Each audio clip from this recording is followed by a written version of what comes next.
First off, I hope I'm not the only person who's wearing like the same two sweatshirts pretty much every day. So if I am, but if not, represent. All right, hey, this morning I was reading, and there's always this dual conversation in my head. Lord, what are you saying to me? Lord, what would you have me share? And then I guess it's actually a third conversation, which is what might you have me share in the future in like a teaching perspective. But my desire and commitment for these sort of daily hope updates is that they are not teaching moments, but simply I want to be willing to share with you what I feel like God is saying to me, for me. And if it blesses you or brings you hope, that's great. And if not, that's all right, because it was for me. And I was in 2 Corinthians chapter 7, just working through 2 Corinthians as a part of my Through the Bible plan.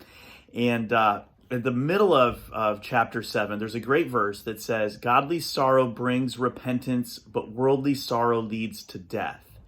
And I just feel that is something God has given me over the years. He's given me lots of opportunities to practice and experience godly sorrow leading to repentance. And I love that verse. And I was thinking about it and thinking about sharing that verse. And then I asked myself the question, or the Spirit prompted me to say, "Eric, is that like where you're finding hope today? Or is that just something you want to teach others?" And the answer was, it's just something I want to teach others because it's something that has helped me.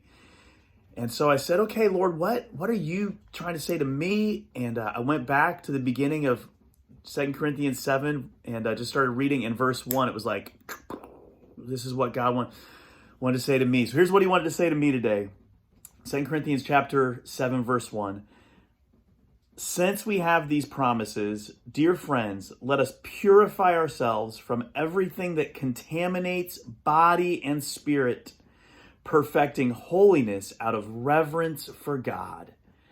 I was like, oh, Lord, would you continue to perfect holiness in me out of reverence for God? I want that for me. I want to say no to everything that is not in holiness. I want that to be perfected, and it's not.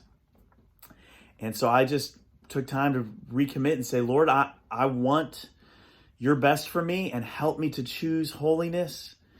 And body and spirit, perfecting holiness out of reverence for God. It's what he's challenging me for today. I think when I think about hope for the 7-5-7, I think that God is holy, and so he's calling me to holiness. I think that God is for me, and he knows that perfecting holiness is best for me. And sometimes I just want what isn't best.